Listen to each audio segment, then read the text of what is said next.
Hello and welcome to Vegas Odds Football. I am your host, Daniel Ocho. In this episode, I'm going to be breaking down all of our Week 5 NFL betting picks. We're going to be talking ATS picks, player props, totals, all sorts of stuff ahead of an exciting Week 5. Let's jump in. We begin, as always, with a brief recap of last week. I gave out a moneyline parlay. The Commanders really tanked our week, it looks like. The Lions tanked our teaser pick. It was an exciting game, though. I was happy to have a little action on that one because, frankly, that Lions and Seahawks game was just electric from front to back. Who knew that Geno Smith was ultimately going to prove to be one of the funner quarterbacks this NFL season? I certainly didn't. Jared Goff has really come into himself as a player over his last 16 games. His stats are way, way, way better than a lot of guys we regard as elite quarterbacks in this league. Guys like Kyler Murray, guys like Russell Wilson, guys who are making $250 million on their contracts, they have not put up the kind of stats that Jared Goff has over his last 16 games as a starter. This is now more than an anomaly, more than a late season push. I'm buying Goff as a really good quarterback. I don't know if he's a franchise guy. I don't know if he can sustain that sort of success in games that are meaningful, because even right now he's putting up these gaudy passing numbers. He's not winning games, and I don't know to what extent he is a winning football player, but he's a competent NFL quarterback, and he's going to kick around the league for some time. I'm a Steelers fan, so I know what incompetent quarterback play looks like, especially this season and the last couple, and Jared Goff is not giving that to the Lions right now. Something to be happy about if you're a Lions fan. At least you have that bright spot. Even if Goff isn't the guy, you bring him back next year, you have a high draft pick, maybe you have him sort of serve as a bridge quarterback until you bring in that next franchise guy. But if Goff keeps playing like this, I don't see how they can take him off the field next year. I don't see how they can run it back with Goff at quarterback and hopefully a defense that is not last in the league in defensive spending and isn't allowing the most points of any team in the history of the NFL. I'm excited for the Lions team, exciting times. This was a great, fun week of football. We had some fun primetime games. The Chiefs were doing exciting stuff on Sunday Night Football. I'm recording this midway through the Monday Night Football game. Deebo Samuel just put together one of the coolest plays, like long plays that I've seen all season. Breaking tackles, just electric play from Deebo, a guy who's just done it consistently for 2 years now. This has been a fun season so far. I think week 5, we have a pretty fun slate beginning with an exciting Thursday night game. Let's look at some totals, look at some spreads, and let's jump in. Beginning, as always, with the Thursday night football game, we have the Denver Broncos on the road against the Indianapolis Colts. Denver is minus 3.5 here. The over-under in this game is set at 43.5. The big news coming out of this game on both sides of the ball is running back injuries. Javonte Williams on the Denver Broncos tears his ACL, tears his LCL. On the Colts, Jonathan Taylor dealing with a mystery ankle injury, potentially a high ankle sprain. Adam Schefter tweeted today that there's a chance that Jonathan Taylor plays. We don't know what his status is going to be as of this recording. So for now, I'm going to assume he doesn't play. I'm taking that with a grain of salt, Schefter's tweet. Taylor didn't finish the game. He's a guy who I think they're going to play it safe with, especially after what we've seen with some of these Thursday night injuries. Last week, Tua came back, rushed back from a concussion. Obviously, that's not the same as an ankle injury here, but I think the NFL has an interest in slow playing some of these injuries now, so pushing the teams not to push guys on 3 days rest and result in big-time injuries to some of the faces of the league right now. My money would be on Taylor missing time, so if Taylor does miss time, something to keep an eye out for is some Nyheim Hines props. I don't know what his reception total prop is going to be, but in all likelihood, I'm going to play that total. Matt Ryan, over the course of his career, is somebody who's really relied on receivers out of the backfield. That hasn't translated much this season because that Colts offensive line, one that is the highest paid in the NFL, has in fact been one of the worst offensive lines in the NFL, production-wise. So now we have no Jonathan Taylor, potentially Deion Jackson, undrafted rookie, taking over a lot of those rushing snaps. But Nyheim Hines will be on the field quite a bit. People forget that just 2 years ago, this guy got a massive contract extension. They're paying him a good amount of money to be there. They knew that he's a contributing player, Nyheim Hines, and he really fits Matt Ryan's skill set. Now, I see a natural relationship between the two of them taking hold in lieu of Jonathan Taylor being there. I would be shocked to see him go under 5 receptions in this game. I know it seems like a high total now, but if he's going to be on the field, he's the kind of player who you really want to force feed the ball to, and Matt Ryan has shown a willingness and an eagerness to do that. On the other side of the ball, I don't quite know what to make of this Broncos backfield in lieu of Javonte Williams. My boy Melvin Gordon just cannot stop fumbling. He's the most fumbles in the NFL since 2018, and now he theoretically should be taking a stranglehold of this backfield with Javonte Williams gone. But because he can't hold on to the ball, the Broncos coaching staff, big-brained gentlemen that they are bringing Mike Boone into the equation, a guy with 400 career rushing yards over like 20 games, and he is going to steal snaps from Melvin Gordon, a former first-round pick, former stud running back. This is going to be a messy backfield. I don't want to touch it in terms of player props. I don't really like betting on this Broncos team in general. Offensively, they're not fun to watch. As everyone knows, I try to avoid these Thursday night straight-up totals or straight-up plays. If I had a lean here, I would lean the Colts plus 3.5. I don't know what to make of this Colts team, but this is sort of a must-win game. The loser of this game is going to go back home, and the coach is going to be on a real hot seat. Frank Reich has escaped culpability for his part in a disappointing Colts team over the last couple of years, but the Colts have to turn things around at some point, or this guy's just going to be out of a job. Daniel Hackett is a first-year head coach who somehow, through his own ineptitude, has put himself on the hot seat just by being a big dum-dum over the course of the first 4 weeks. It seems almost impossible, but if he can't pull this game out, I would not be surprised to see yelling from the Broncos fans, from the crowd, to get this guy out of town at the end of this season. They have invested a lot into being competitive, this Broncos team. There's a new ownership group taking hold now, and Hackett is not their guy. So this new ownership group could very well now try to bring in their own guy next year, replace Hackett, and try to get things going with Russell Wilson. Next up, our London game, a second London game here. We have the Green Bay Packers versus the New York Giants early in the morning on Sunday. The Packers are 8-point favorites. The over-under in this game is 41.5.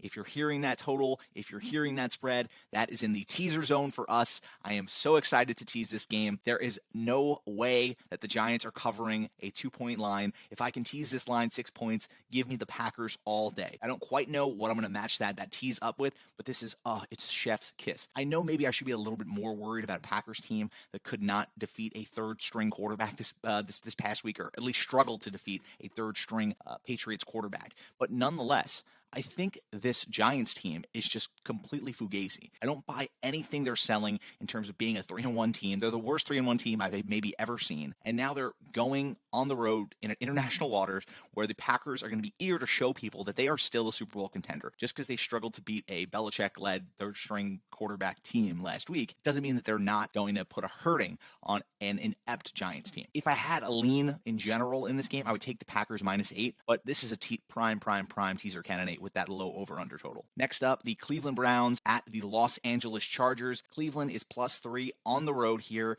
The Chargers have no real home field advantage. It's weird, this game. This line is sort of sneaky to me, right? The over-under here is set at 48.5, so another low total that we see a lot around here. My lean here would be to take the Browns money line. That's simply because in watching the Browns play this year, they have a brand of football that I think is really going to give the Chargers fits. If you look on paper, a Chargers team that has aspirations for winning the Super Bowl, that has aspirations for getting deep into the playoffs, really just showcasing their young stud quarterback in Justin Herbert, they should take care of business against a Cleveland Browns team that is missing serial sexual assaulter Deshaun Watson and in general just struggling on defense. Despite that, the Browns run the shit out of the ball. They have Nick Chubb, they have Kareem Hunt. Jacoby Brissett has been a commendable stand-in for this team. The Chargers, you know what they can't do the entire time that Staley, their head coach, has been there? They can't stop the run. They're one of the worst run defenses in the NFL. Again, another season, despite the fact that their head coach is some sort of defensive guru, and despite the fact that they're one of the highest defensive spending teams in the NFL. Last year, they couldn't stop it. This year, they can't stop it again. I understand that part of this is a schematic adjustment or a schematic theme for Brandon Staley's defensive scheme, but whatever, that means nothing to me. If the Chargers can't control the ball, if the Browns can really milk that clock and play a little bit like the Ravens played this past week against the Bills, where they kept the ball out of the stud quarterback's hands, then I could see this Browns team pulling an upset here on the road against the Chargers team that has no discernible home field advantage. 40% of this crowd is going to be Browns fans, somehow miraculous to me as well, but I think that people are just eager to get out of Cleveland and maybe just want to hop on a flight over to LA.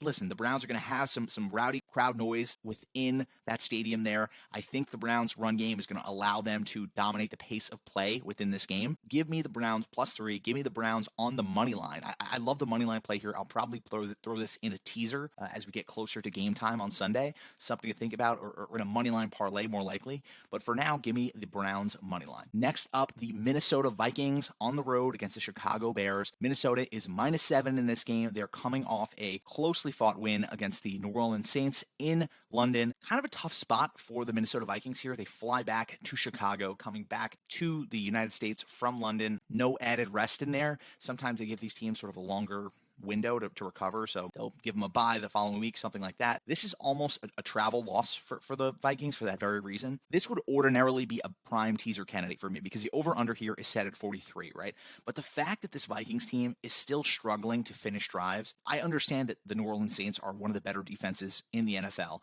Their head coach is a defensive-minded head coach. They did an incredible job of halting drives from a Vikings team that has a lot of electric talent there. They have Dalvin Cook. They have Adam Thielen, they have Justin Jefferson. And Kirk Cousins, as a quarterback, has just struggled to really finish off these promising drives throughout the course of this season. That may be something that this team whips into shape as the season progresses, as they get more accustomed to this Kevin O'Connell offensive scheme. But to date, my early inclinations to fade this offense, to fade a lot of these skill players because of the struggles that I sort of imagine coming from this Kevin O'Connell offense, seems to have been sort of right. I have a lot of interest in this offense for fantasy and gambling purposes or on player totals, and I'm not feeling good about it. I'm not feeling good about my overs with this team. So give me the Bears +7 here. It's sort of a travel loss. Everyone's going to be wanting to fade a Bears team that has 450 yards passing through 4 games or something. Everyone's going to be eager to fade this team. I think that at home, they take care of business, cover a 7-point line. I'd stay away on the tees on this total. Next up, the New England Patriots host the Detroit Lions. The Patriots are 3-point favorites in this game. Another low over-under total at 47 here. This line is weird to me, man. I don't understand how and why, in what universe, the Patriots should be favorites against the Detroit Lions, a team that's been putting up 40 points per game with a third-string quarterback. Brian Hoyer's not going to play here. Mac Jones is not going to play here. The undrafted rookie is somehow going to lead this Patriots team to cover a 3-point line against what has been one of the more consistent, high-scoring offenses over the last season and a half. I don't buy it for 1 second. I think this line stinks to me. I'm scared to bet it. I'm scared to bet anything here. My inclination would be to hop on the Lions' money line. The fact that it's 3, the fact that Vegas thinks that the Patriots are going to cover scares me. It scares me a lot. I think that maybe the books are keen to the notion that this Lions team is okay with not winning games and sort of okay with competing consistently. If you're the Lions, you're not going to be a Super Bowl contender this year. So you might as well lose, get another top draft pick, help rebuild that defense in free agency and the draft next year, and then still come away from this season with a lot of positivity about your team because Dan Campbell kept you in games, kept you close, kept you losing games in heartbreaking fashion, I guess. But still, it's something to hang your hat on when the offseason comes. If I have a lean here, it's the Lions. I'm going to stay away from the spread, I think, and I probably wouldn't put too much on the Lions here. This line is too fishy to me. I'm too eager to take the Lions typically, but the fact that they're an underdog against a third-string quarterback just screams fishiness to me. So stay away from this line if you can. Next up, the Tampa Bay Buccaneers host the Atlanta Falcons in a divisional matchup. The Bucs are 8-point favorites. The Falcons are one of the surprise teams to me this early into the season. They are somehow miraculously winning games, despite having what I honestly believe, what most people, most prognosticators about the NFL believe to be one of the worst rosters in the entire league. The over-under in this game, another low one, set at 48. Arthur Smith, as a head coach, has shown himself repeatedly now to be a guy who can get the most out of subpar groups. Last year, that Falcons team won 7 games. It sounds insane now, right? They won 7 games with maybe Matt Ryan being completely washed based on what we've seen with the Indianapolis Colts. I'm not sure that I'm ready to get all the way there, but that's possible.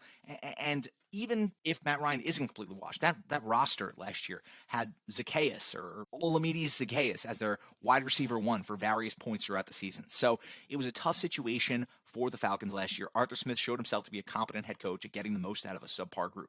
Now he's doing it all over again. This team won a game last week with a quarterback throwing 7 passes. It's like a 1970s offense. I've never seen anything like it. Marcus Mariota threw an interception last week, and the Falcons ran 14 consecutive run plays after that. Arthur Smith essentially said, fuck it, I'm not throwing the ball. I'm not doing it. And you know what? They still won the game. It's a fun group. Despite all of that, I'm not going to take them plus the 8 points because I look at this Bucs team. They're getting healthier now. Tom Brady looked much better as a quarterback, even if he looks like he can't move at various points throughout the game each week. Despite that, I think the Bucs are looking to get right after a tough home loss to the Chiefs last week. I'm going to tease this game because it's another low over-under total, under 49. Prime long teaser candidate. A home team here. I can get them down to -2. I might like a little bit of a London special with them and the Packers, 2 of the best teams in the NFC to my mind. Packers -2 and the Bucs -2. That's a teaser that I'm eyeing right now. That's probably one I'll lock in, but I may keep this Bucs game in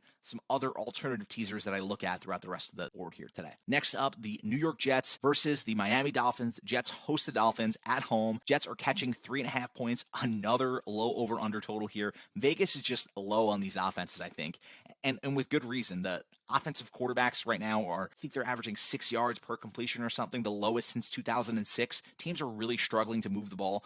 We don't really have more than 3 or 4 dominant offenses right now, which seems sort of totally out of funk based on what we've seen over the last couple of years. The over-under here is set at 44.5. Teddy Bridgewater replaces Tua for the Dolphins at quarterback. The Jets are coming off a big win. Zach Wilson looked maybe competent against the Steelers last week. I don't know how much of that was the Steelers not being good and how much of that was Zach Wilson actually developing as a player. Zach Wilson tried to lose that game about 6 times last week. The Dolphins come into this game with a lot of injuries to their defensive secondary, something to keep in mind here. If I was looking at a bet in this game, I'd look at some of the player prop totals for the New York Jets, in part because of the injuries to the Dolphins secondary. It just feels like a prime opportunity for the Jets. Players like Garrett Wilson, players like Elijah Moore to cash in, yardage, anytime touchdown score, those kind of stats seem like a really good option for them. Also, maybe look at Tyler Conklin, anytime touchdown scorer. That guy has been seeing insane volume at tight end for a guy who we didn't regard as a volume-based tight end coming into this season. I don't know how much Zach Wilson can sustain that sort of volume.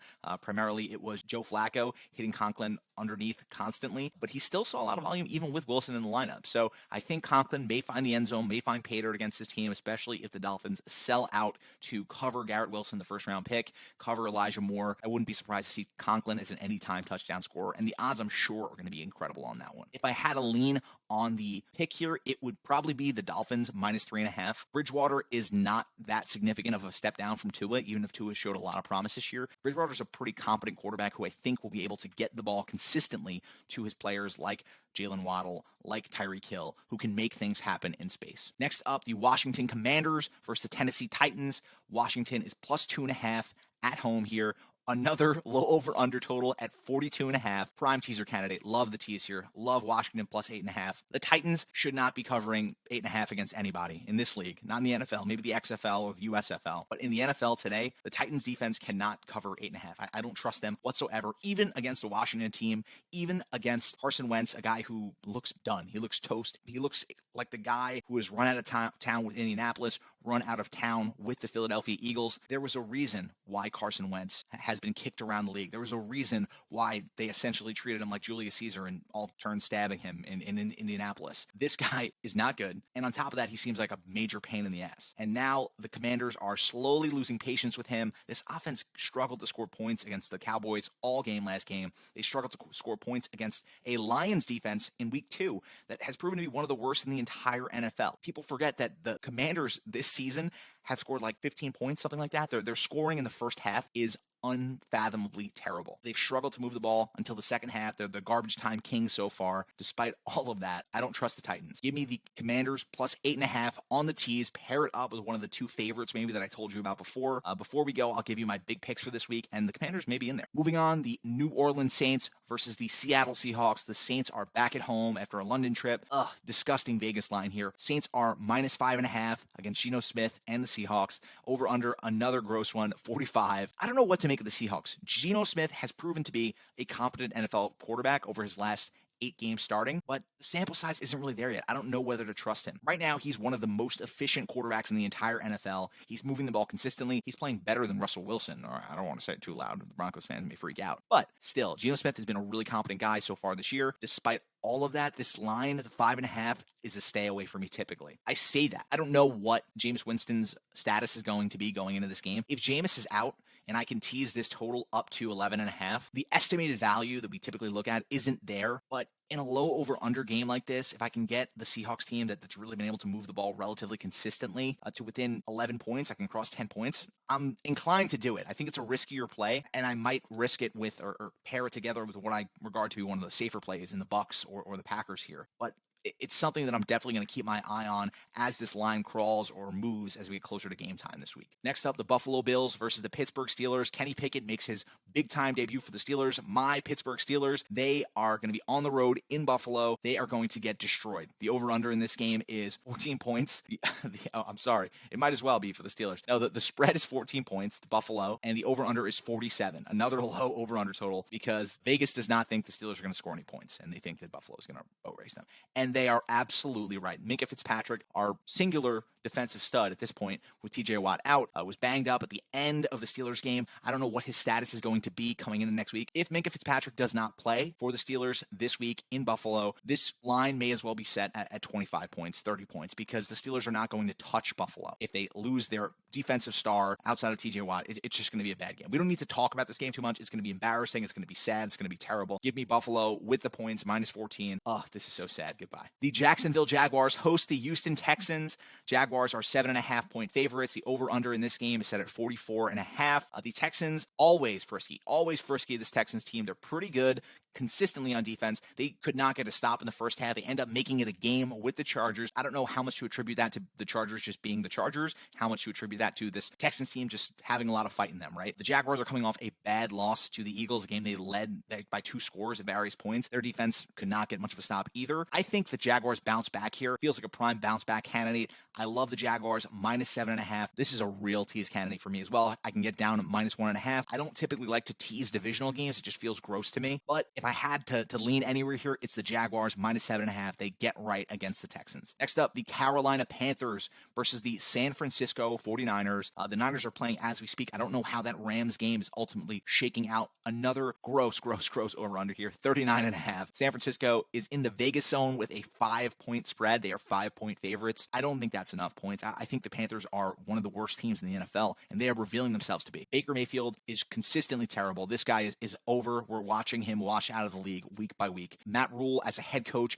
is the lamest of lame ducks. You should take advantage of every opportunity you have at this point of betting against the Carolina Panthers. Take the Niners, minus 5. Take them minus 6. Take them minus whatever this line climbs to, because it's not going to stay at 5 here. This line makes no sense. Everyone should be fading the Panthers until Matt Rule is fired as head coach. Moving on, the Los Angeles Rams hosting the Dallas Cowboys. Dak Prescott's coming back for this game. This should be a fun game. Dak Prescott, Cowboys in LA. The stars are shining. We're not going to have Joe Buck on the call, but this feels like such a prime Joe Buck game. Troy and Joe Buck should be calling this for Fox. I know they're with ESPN now with Monday Night Football, but this is their prime time 4:30 p.m. Fox game. It just feels right. We shall have to overcome. We get Kevin Burkhardt on the call. We get Matt Stafford in prime time. We get Sean McVay, Cooper Kupp. All the stars are going to be out. And with Dak returning, this Cowboys defense, I love the Cowboys to win this game outright. The Rams are 4.5-point favorites. The over-under, another low one here, 45.5. Give me the Cowboys money line in this game. Their defense is dominant right now. Matt Stafford, for his elbow injuries, whatever it is, the Rams are struggling to finish drives, and that is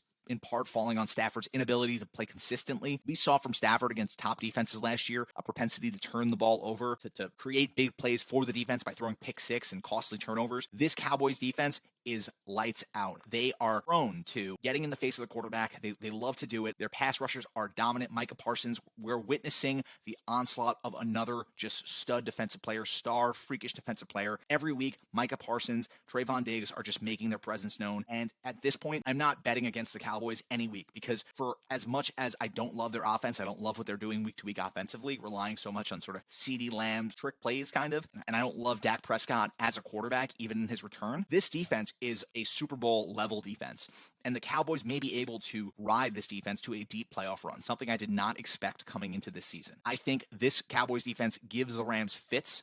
They struggle to finish drives, the Rams do, and maybe the Cowboys get in defensively. I love taking Cowboys defensive touchdown every week. Eventually I'll be right about it, and this may be the week. Take Cowboys defense, anytime touchdown scorer, take the Cowboys money line. I love this game. Next up, a much less fun game, the Arizona Cardinals versus the Philadelphia Eagles. Another Vegas zone, Vegas line, Arizona plus 5.5. They are hosting Philadelphia, so they're at home. Another relatively low over-under total. Nothing really over 50 this week. 49.5 in this game. The Cardinals are coming off a win where Kyler Murray finally came alive in the fourth quarter. He played like a bum for 3 quarters, and then he did his usual stuff, running around and making plays plays at the end, schoolyard stuff. This Cardinals offense just looks so much better when it's playing off schedule, when all the stuff sort of breaks down and Kyler is allowed to draw some stuff in the sand and throw it up to his friend Hollywood Brown. I don't know what to make of that, where this Eagles team is sort of the total opposite here. Jalen Hurts and Nick Sirianni are running an operation.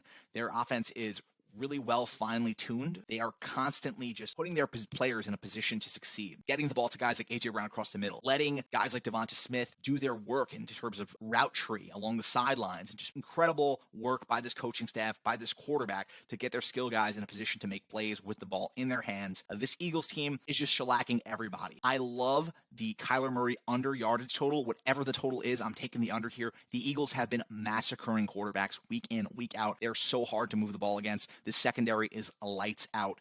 I love this Eagles team here. The Cardinals, I'm probably going to stay away from the play here. I love the Eagles money line. I'm not going to play the spread here because I could see a Cardinals team coming through the back door, a little backdoor cover here with Kyler Murray doing his usual nonsense at the end of the game and covering this 5.5. But give me Kyler under yardage total. Give me the Eagles money line in this game, and I'm staying away from the actual ATS play here. Next up, the Baltimore Ravens versus the Cincinnati Bengals. Baltimore hosts Cincinnati. They are 3-point favorites, over under of 48.5, not quite breaking that 49 total here again. This is a game that divisional. I don't love to bet these games. These divisional games are so crazy. So much craziness happens, especially a division like the AFC North, where it's just constant mayhem among these teams, or it feels like it is at least. I think my lean here is the Ravens. The Bengals are coming off a 10-day rest. The Ravens are coming off a tough physical matchup with the Bills, a game they should have won. The Ravens need a get-right game. This is going to be a fun game to watch. I'm inclined to not bet anything on it because I just want to enjoy a game between two really talented, loaded rosters that are likely going to be playing for this division come year's end. This is a key matchup. I think maybe the marquee matchup from that late slate. I don't think Dak's going to be maybe all the way there, so this should maybe steal some shine from that Cowboys game. Give me the Ravens if I had to pick a lean here, -3, but maybe just don't bet it. Sit back and enjoy it like me. It's going to be a fun game. We'll all have a little fun with it. Finally, Monday Night Football, Kansas City Chiefs hosting the Las Vegas Raiders. The Chiefs are 7-point favorites at home, a high over-under total. The Chiefs made them push it up to 51 here. Give me the Raiders +7. The Raiders are coming off a big win where they figured some stuff out in terms of their run offense, namely give Josh Jacobs the ball and get out of his way. I could see Hunter Renfrow coming back from his concussion this week. This Raiders offense is eventually going to click. I think they're going to play this Chiefs team tough. The Chiefs, I don't think, are going to be able to string together these dominant offensive performances just by virtue of who they have on that roster. So I think week to week, we could see the Chiefs one week blowing a team out, the next week struggling to cover the spread. And I think that's how Vegas is sort of regarding this team, looking at the spread total here. Give me Las Vegas +7. That is our Monday Night Football game. That concludes our picks. Now let's talk about our big picks of the week. First up, our big teaser of the week, Tampa Bay -2, and give me the Lions +8.5. I talked about why I love Tampa -2, and I briefly mentioned before that I don't buy why this Patriots team should be catching points in any capacity or giving points in any capacity. The Lions are the coverage kings. I'm staying away from the straight up play. I love the Lions money line. I love them in a tease. Even if this line climbs to 3, then you can get the Lions +9. We're crossing that number of 3 to get the estimated value there, crossing that number of 7. So you can get some value to be had there. My big tease of the week is going to be Tampa -2 and the Lions +8. Then my big parlay of this week is going to be number 1, the Lions again on the money line, paired with the Packers on the money line and the Seahawks +5.5. The Seahawks are a fun team to watch. They're moving the ball pretty consistently. You can parlay those 3 teams at +500. So you bet 100, you get 500 back. I think it's a fun parlay that should have a chance of cashing out this week. Let's make some money. And finally, our small tease of the week is going to be the Jaguars -1.5 and the Commanders +8.5. We talked about this. We talked about it, right? That the Commanders are a team that maybe drives you crazy to bet on. Carson Wentz isn't the funnest guy to bet on, but the Jaguars are in a good spot to bounce back against a Texans team that I don't know what to make of. I think they will maybe cover that 7-point line, but I'm confident in this Jaguars team's ability to at least tease it down to 1.5 or 1, whatever you can get it at. And the Commanders, you know what? This team eventually finds its way offensively, even if it takes a half at least. So maybe the Commanders figure something out in the first half and don't struggle the entire game to score, and they cover this 8.5-point line. So first tease is Tampa -2 paired with the Lions +8.5. That's the big play of the week. Then our 3-leg parlay, Packers, Lions, Seahawks +5.5. Then our smaller teaser this week is the Jaguars -5 and the Commanders +8.5. Thanks as always for listening to Vegas Odds Football. I'll be back to you guys next week. Talk to you guys soon. Bye now.